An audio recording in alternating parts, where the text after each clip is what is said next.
할렐루야. 주님의 기쁨이 되시고 사랑이 되시는 우리 청년 여러분들을 주님의 이름으로 사랑하고 축복합니다. 목사님은 우리 청년들이 늘 행복하고 많은 사람들이 인정하는 아름다운 삶을 살기를 늘 바라고 있습니다.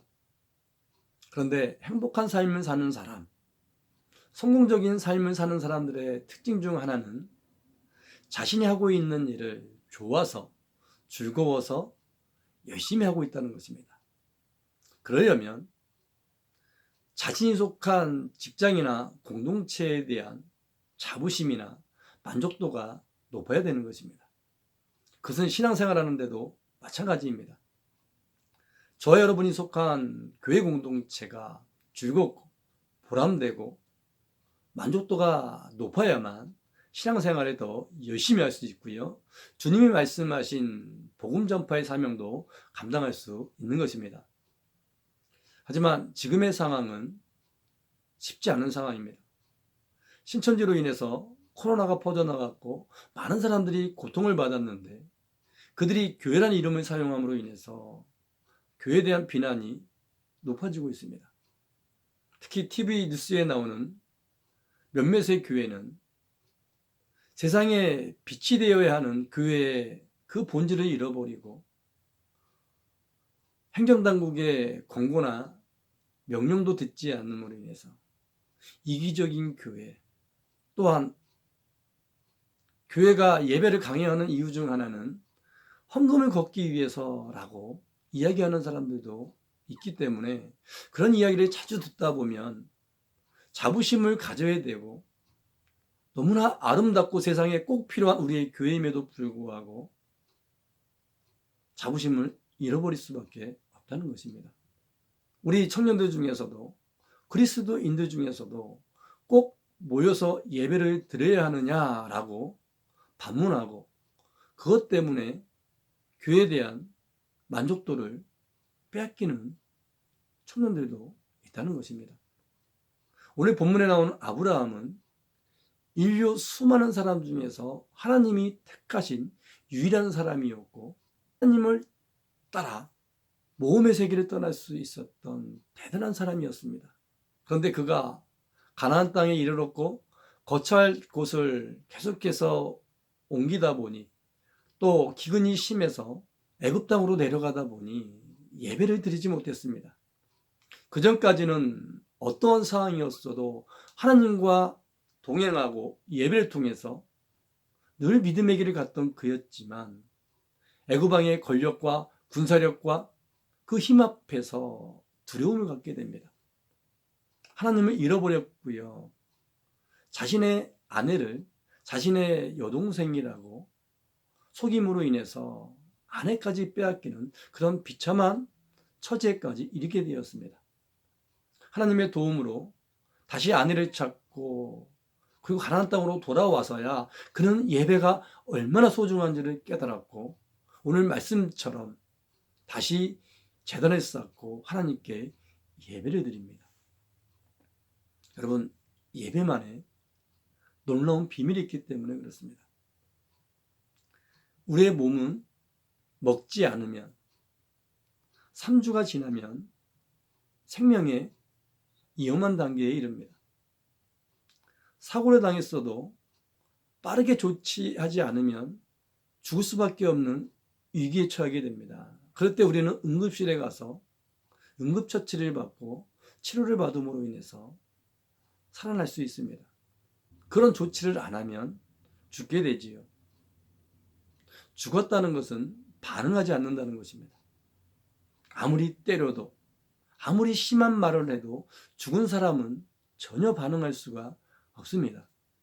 우리의 영혼도 그렇습니다. 보통 3주가 지난다면 평상시의 삶이 늘 말씀을 묵상하고 기도하고 예배의 삶 가운데 있지 않은 분들이라면 바로 응급실에 가야 되는 그런 상황, 영적인 죽음의 위험의 단계에 이르게 됩니다. 그리고 한 6주가 되면 죽습니다. 우리 청년들 중에서도 6주 이상 안 놓은 친구들이 있고요. 그런 친구들은 아무리 교회에 꼭 가야 한다, 수많은 이야기를 하고 복음을 전해도 전혀 반응하지 않습니다. 왜 그렇습니까? 영적인 죽음에 이르렀기 때문에 그렇습니다. 약 한 달 전입니다. 함께 전에 신앙생활했던 권사님 중에 한 분이 전화를 주셨습니다. 그분은 수요예배, 금요기도회, 주일예배뿐만 아니라 화요일은 따로 시간을 내서 교회에서 전도를 했고요. 늘 기도하셨고 주님과 동행하고 주님의 응답을 바라보는 그런 분이었습니다. 그런데 이분이 혼자 사는 오빠, 어려움을 당한 오빠의 이삿짐을 나눠주다 보니 그날 비가 많이 왔는데 오랜 시간을 떨다 보니 감기가 심하게 걸렸다고 합니다. 코로나 상황 가운데서 계속해서 기침이 나오고 열이 나오다 보니까 교회 예배에 참석할 수 없었다고 이야기를 합니다. 그렇게 한 달이 지났는데 이제 몸은 회복되었고 교회에 나왔지만 그 은혜를 잃어버렸다는 겁니다. 말씀을 들어도 맹맹하고 기도도 안 되고 그러다 보니 너무 갈급하고 답답하다는 겁니다. 집에서도 자꾸 짜증내게 되고요. 별거 아닌 것 같고 다투게 되고 너무 힘들어서 이것을 회복해야 되는데 그래서 시간이 날 때마다 교회 와서 기도하는데도 불구하고 안 된다는 겁니다. 어떻게 해야 되냐고 이야기합니다. 평상시 같으면 기도원에 가서라도 부르짖을 텐데 기도원조차도 코로나로 인해서 갈 수가 없는 상황인 것입니다. 여러분, 이분은 영적인 비밀을 알았고 그동안 주님으로 인한 기쁨을 알았기 때문에 지금 얼마나 힘든지를 알고 있기에 그나마 몸부림치는 것입니다. 하지만 주일날 예배 나오는 보통의 그리스도인들은 자신이 죽어가고 있는 것조차도 모르는 상태에서 영적인 죽음을 맞이하는 것입니다. 그 후의 삶은 비참함입니다. 진정한 기쁨을 잃어버리는 삶이고요. 사명을 잃어버리는 삶이고요. 그 후엔 마지막엔 영원한 지옥인 것입니다. 그래서 목사님들은 주일 낮 예배만큼은 최소한의 예배를 강조하는 것이고요. 또 예배가 새벽 예배서부터 모든 예배가 스톱되었지만 우리 담임 목사님은 계속해서 홀로라도 새벽에 나와서 기도하는 것입니다. 왜냐하면 본인부터 영적으로 죽으면 성도들도 다 죽기 때문입니다. 여러분의 소중한 인생과 미래가 무너질 수 있기 때문에 그렇습니다. 여러분, 집에서 TV로 보지 않고 공연장이나 콘서트장이나 많은 사람들이 찾아갑니까? 현장에서만 느낄 수 있는 기쁨, 감동, 은혜가 있기 때문에 그렇습니다. 바로 우리의 예배도 하나님께서는 우리의 마음을 받으십니다. 사모하는 마음, 주님을 찾는 그 마음이 있는 곳에 현장에 하나님의 은혜가 강력하게 임하기 때문에 여러분을 사랑하시고 여러분의 영혼을 지키기 위한 최소한의 몸부림인 것입니다. 사랑하는 청년 여러분, 우리 어렸을 때 우리가 옳다고 부모님께 땡깡 부리고 고집 부렸던 적이 있습니다. 그때는 그 당시는 우리의 생각이 옳다고 생각되었지만 시간이 지난 후에 보니 우리의 생각이 부족했다는 걸 깨닫습니다. 마찬가지입니다.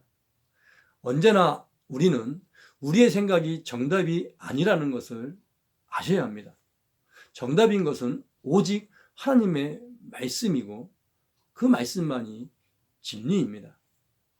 그 진리를 여러분에게 알려드려야 하는 여러분을 사랑하시는 담임 목사님과 또 우리 주님의 그 사랑을 믿으시고 자부심을 잃지 않으시기 바랍니다.